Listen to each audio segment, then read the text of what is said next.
we're talking today is about how to automate without any fingers involved the capture of work going on out in the field. And it's really a new area and a kind of an exciting technology when it comes to work and asset management. If you haven't used WebEx before, if you wouldn't mind just muting your phone, and if you don't have the full screen in front of you, if you go to View and then hit Full Screen, you'll see a better screen of the PowerPoint and the demo. How LEGO works, just going to go over some of the background here so then we can look at linear features and how we can collect them automatically. There's a couple different components. One is, of course, collecting good GPS points that are being captured by mobile devices and other information in a near vehicle being caught by these mobile devices. And pushing that data through a secure Verizon data plan up to the cloud, and then accessing that data in a variety of ways. We can access that data with any mobile device, with any computer. We can also access some of this data via other business systems. If we try to put a name to what is LEGO, what kind of technology is LEGO, it really is a platform as a service that's designed to fit into a variety of needs in the field and designed to push the data into a variety of business systems in your back office. So that's really the two really high growth areas that we see with LEGO. So on the left here, we can collect things about vehicle, temperature, even your heartbeat, for example, and work being done by the onboard system and a number of different devices. We use CalApp devices because we can program them to be kind of smart, collecting all that information and streamlining that data into LEGO in the cloud. Then through the LEGO Web Services, we can expose that data to your GIS or to your business system, or to even just push that data to your own individual email. But the business systems, the partners we have, CityWorks and Lucity, Infor, IBM Maximo, the idea of pushing asset condition and work or inspection type data automatically into those business systems is very intriguing.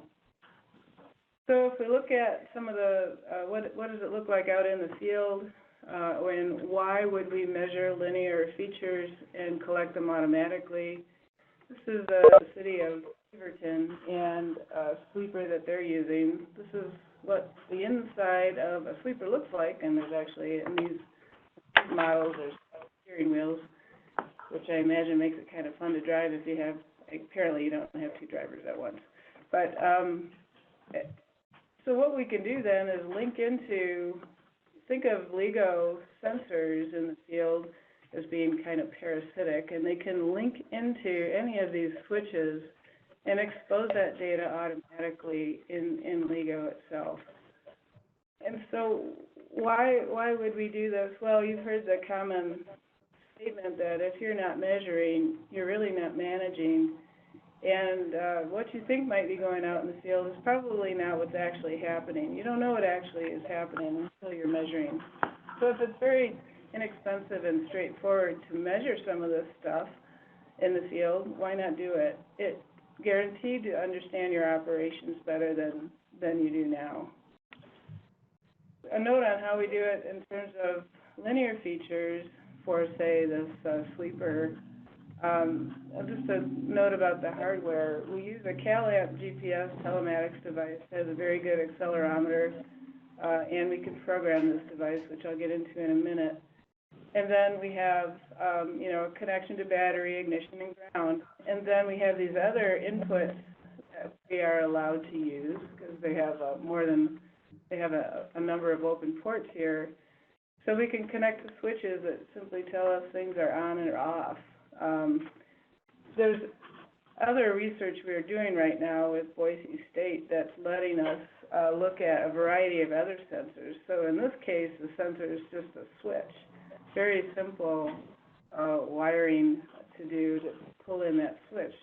But we can pull in also any RFID NFC, even laser or magnetic sensors that tells us what's going on in a near vehicle. And then we really open up a wide variety of data that we can collect. But for today, we're going to focus on just collecting when the left broom and right broom are down or up, for example, or a plow is down, and then a couple other examples that customers have come up with recently.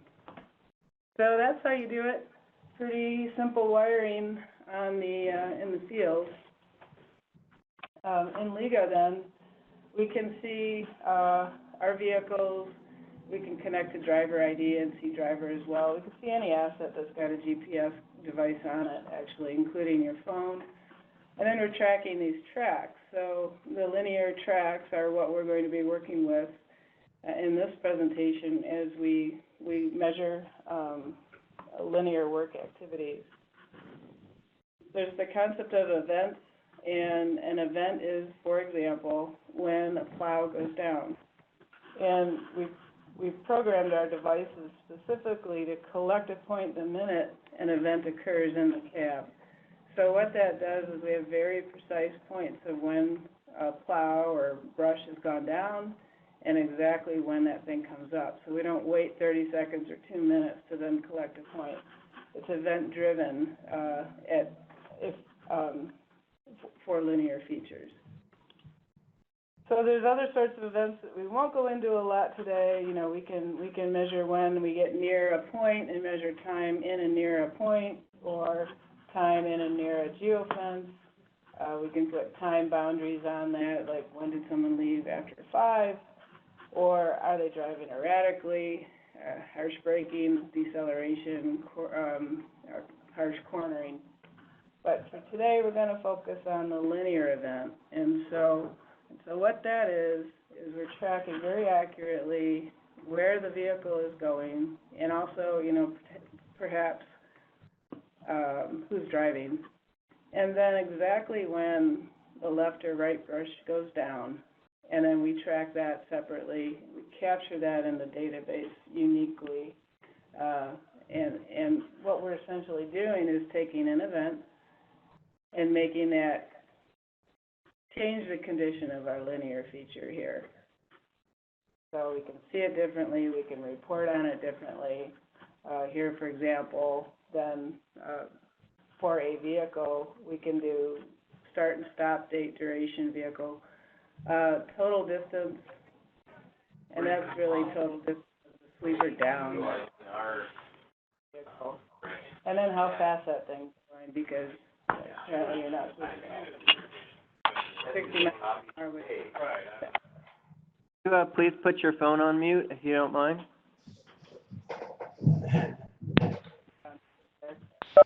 So the other thing that's really important, I think we just, but when you're doing linear feature tracking, it's only as good as your tracking, right? Especially if eventually you want to overlay that on some GIS data. So we spent quite a bit of time optimizing our tracks so that we're only setting a point up when something interesting or different happens. So these little arrowheads here represent the points. And when I say interesting, that may be an event that you care about, like the sweeper went down, or maybe a speed limit was exceeded. It's pretty flexible how you define that event that's of interest. But when that changes, we collect points right at that moment.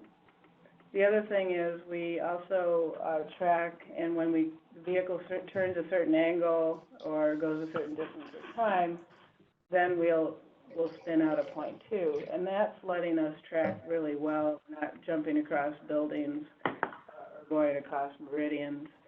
So we have really good tracking that way. Another advantage is we're not fire hosing data up to LEGO, so we don't have a huge data load and costs associated with that. And also we don't have a bunch of useless data up in the cloud that we then have to post-process to get the meaningful data out of it. We just start with meaningful data and only send that up. And it's especially important with linear work activities, which is today's topic. So, for example, with snow plowing, being able to show exactly when that plow went down and other data associated with that, such as average speed, and collecting that. And we can create these reports and have these hot links then that if this is emailed to a supervisor, they can hot link and look at just that one segment of where the plow is down. So lots of different applications for using that, not including simple applications like some customers just like to see their city fill up with maybe sweeper down events to know that they met their goal. Their goal was to sweep the city once a month in its entirety and just be able to have that graphic. The other, we learn a lot from our customers and learning new applications. So the person that was doing brush down is now doing chemical spray on in terms of mosquito abatement and understanding where they sprayed. It's also important to collect speed too, and that's sort of the application that's too fast. So again, we're just hooking into this engine that is on board this vehicle to collect that information. So a wide variety of different onboard systems you can use, some that are motorized with an engine, some that are just hydraulic, and you can collect and tie into those data, to those systems and collect that data with a variety of sensors.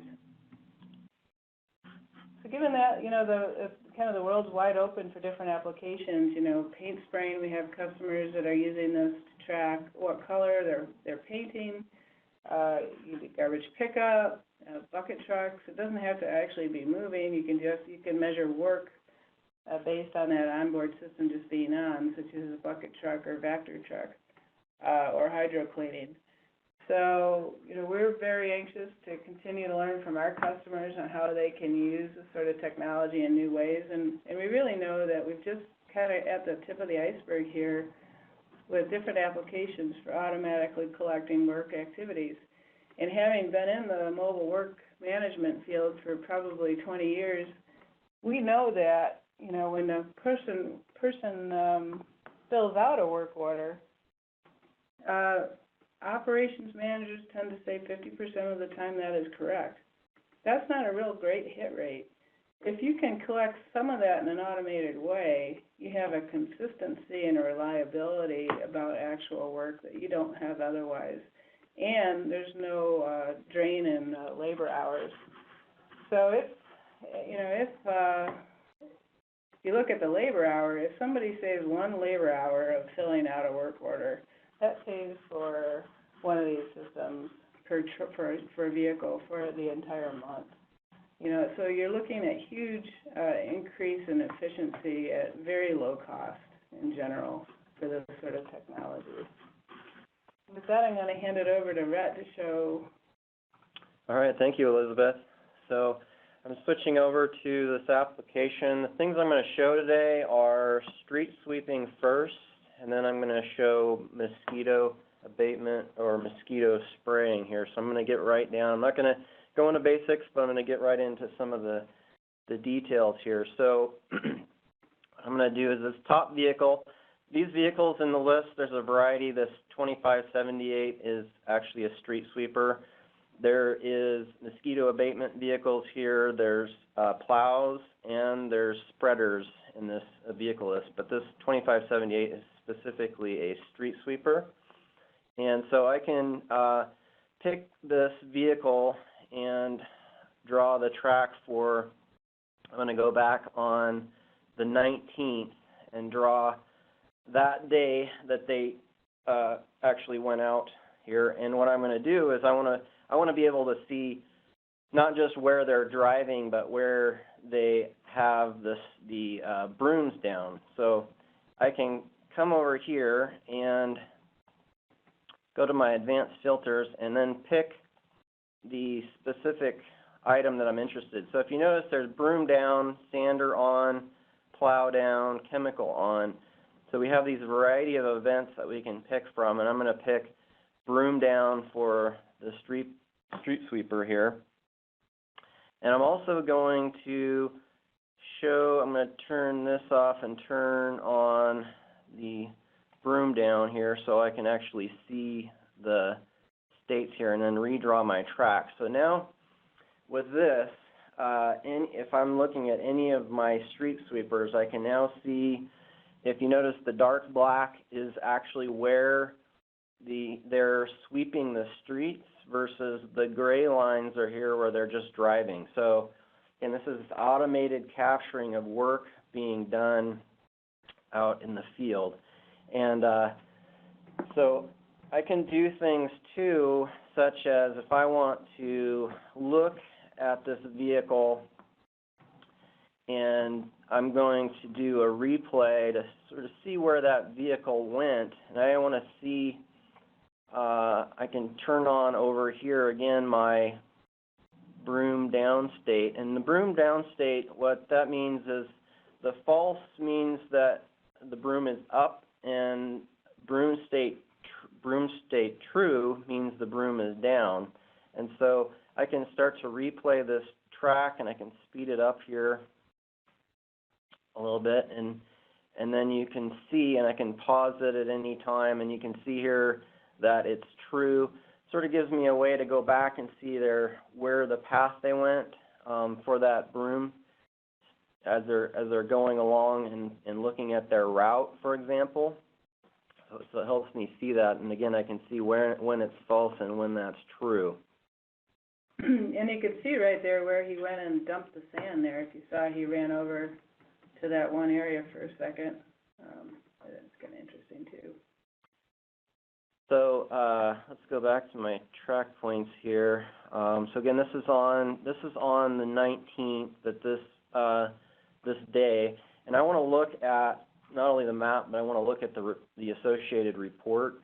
So I can come up here and do a combined sweeping report, and I want to pick the 19th here, and then just run this. And you can set these reports to be automatically. We have a lot of customers that these reports are just automatically emailed to them, but you can come in here and pick the day. So this gives me, you can see with this, not only are we capturing when we're sweeping, but we're also capturing left broom, right broom. So you can, in these reports, you can essentially consolidate to just know when they're sweeping, period, or you could get down to each side individually. So they've got a left broom, their right broom, they want to know which one they're using at any given time, because that's telling them information here. It gives them information on distance. Things such as average speed is important. This might be a little fast, for example, for sweeping. And I can, anywhere on this report, I can also click on and go back to my map to see the specific location of where they swept, for example.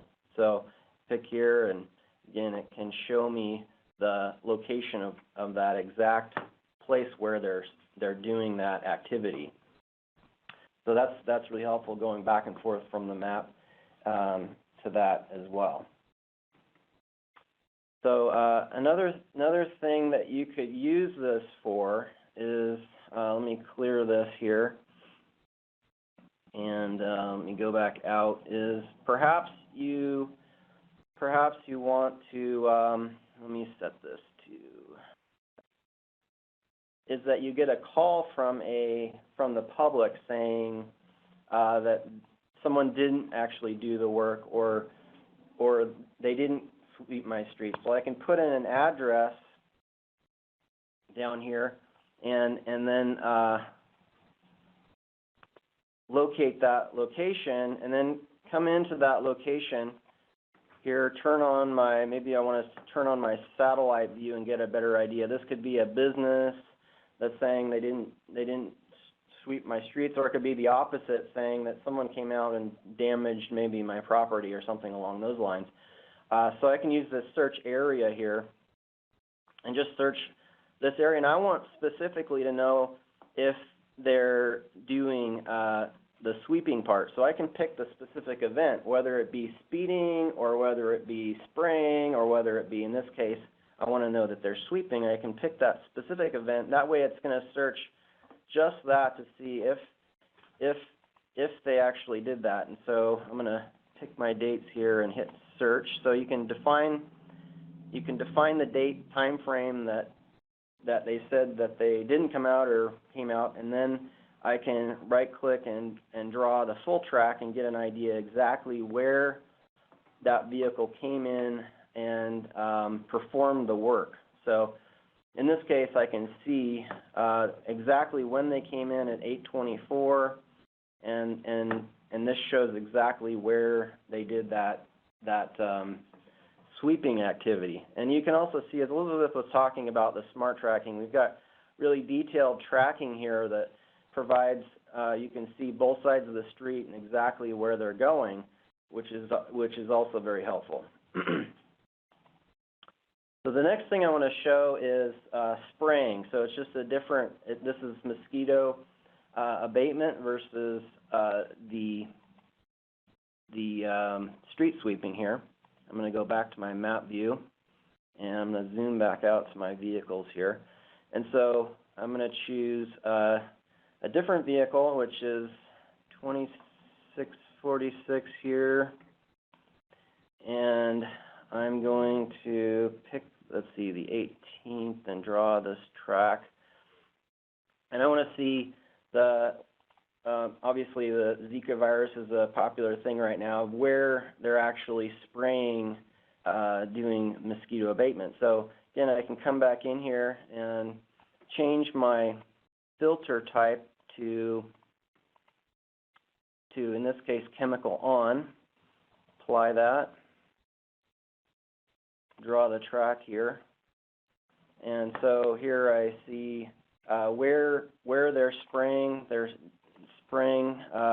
versus where they're just driving. Again, the lighter color is just driving, and the darker color is where they're spraying. So let me switch from my broom to chemical on here.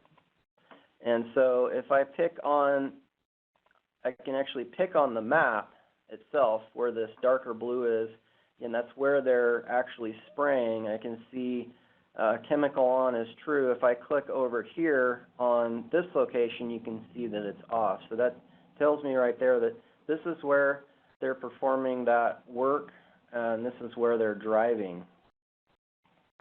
And so I'll go up and run my spraying report this time, and I'm going to pick that same day just to give you an idea here. Run for the 18th, and here's where for this specific day, all the spraying events that occurred, the total miles, average speed. The same thing, I can go to the specific link over to the left, and then I can see exactly that section where they sprayed. So this information, again, automatically being captured. The way they were doing this before is they would come in an hour early at the end of the day, write it down on a piece of paper, and it's about an hour of time. And they said that this alone paid for the system, being able to do this with the mosquito abatement part. So lastly, all this information that we're being captured can also be brought over into your other systems. So whether it be ESRI, in this case, this is street sweeping, and this information is being brought out into ArcGIS Online. It could be brought out to give the public a view of what's been swept, for example.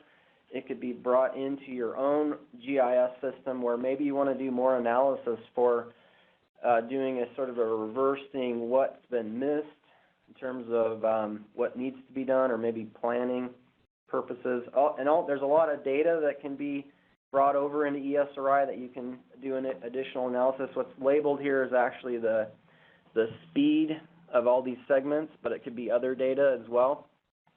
The thing about work activities is for linear features, then it's we have tools that will snap this to your road center line and collect that asset ID in GIS.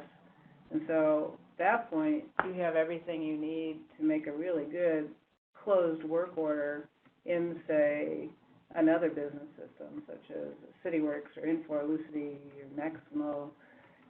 That's the best practice we feel for linear features, because then you can actually tie it to the asset that's being tracked in an asset management system, just as a side note. Yeah, and the reality is that those that are doing street sweeping or those sort of activities, it's unrealistic for them to write this stuff on paper and get an accurate where they're sweeping to create a work order. It makes more sense to use this where you're really doing the work to actually either initiate or close those work orders, as Elizabeth mentioned, versus someone actually writing it down, having the driver do that and spend that time doing that. So with that, I'm going to hand it back to Elizabeth. We have about 2 minutes to... Yeah, I don't have much else to say. We are doing using mobile devices with LEGO, meaning mobile devices that have a user interface next month. But does anyone have any questions or comments, or maybe some new ideas on how to use this kind of technology with the work that they're doing in the field? Hi, Elizabeth. This is Jeff McReynolds in Lincoln. Hi, Jeff. How are you? Good. Good. Quick question is, I know I was talking to Rhett and Benjamin over in our traffic operations group, and they're interested in being able to get the streets that we have painted, so our street striper vehicle. I mean, all of this sounds exactly what we're trying to do, but one of the things that I'm interested in is how does the data come out of that? Is it building a query on the fly and then consuming that as a service, or do I export that data as the query to be able to create a local shapefile or file geodatabase of that data? How does that process work? Yeah, so it's sitting in your LEGO database, and it is exposed also through what we're calling the LEGO Web Service. And so those, if you think of that, it's really just a bunch of linear features that aren't necessarily Esri GIS features yet. And what we do is bring it into an Esri format and can push that into your Esri geodatabase. So it's a passive exposed on LEGO Web Service with a tool that will take, and then if you think about it, lots of times people want to do a little bit of processing prior to going into their GIS. So that's how it works.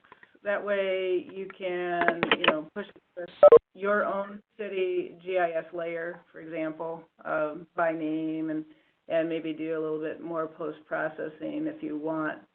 But in that way, we're able to push points and linear features into the GIS automatically.